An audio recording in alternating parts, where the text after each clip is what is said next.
Oftentimes in online courses you're going to be asked to submit papers that you wrote or projects that you've been working on, or even a presentation in the online class. In order to do that, go into your class, and on the left hand side there's usually something called assignments or group project, or something that would indicate that you're submitting something directly into your instructor. Let's click on that. For us here, we can see that there's one assignment that's due. Sometimes there's listed multiple things that are actually will be due for a week, or sometimes over the course of the semester, so it might change depending on the course that you're in. For this course, we can click on practice assignment, and let's see what happens when we do that. This will give you the assignment information. It tells you exactly how the instructor wants you to submit the assignment. Sometimes there's the actual assignment instructions and some more information about the assignment that you might need.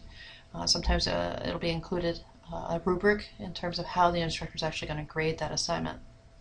Usually there's a due date, the number of points possible, and the student name. That would be your name that you have listed.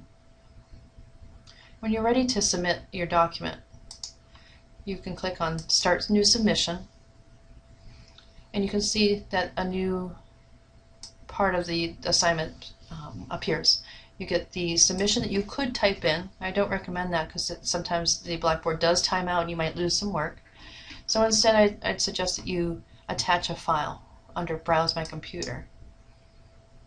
So let's pick a document that we can use. I'm going to pick a Word document.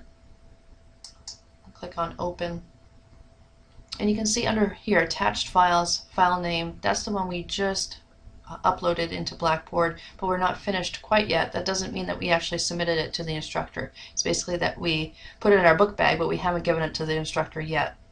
In order for us to give it to the instructor, we would click on Submit. Now you can see that we just submitted that paper. That's gone to the instructor. They know what time you submitted the paper, and you have some record of it also. One of the things I would suggest is knowing how to submit papers in different formats. Some instructors might ask you to submit a paper in PDF file or format or RTF format, and OpenOffice is a frequently used one. Make sure that you read your syllabus and know what type of file you need to submit your papers or presentations in, so that that's not going to hurt you in any way. And when you're all finished, you can see up here it says this assignment is complete. Review the submission history, and you can click on OK, and you go back to the original landing page for assignments. And when you're finished, you can log out.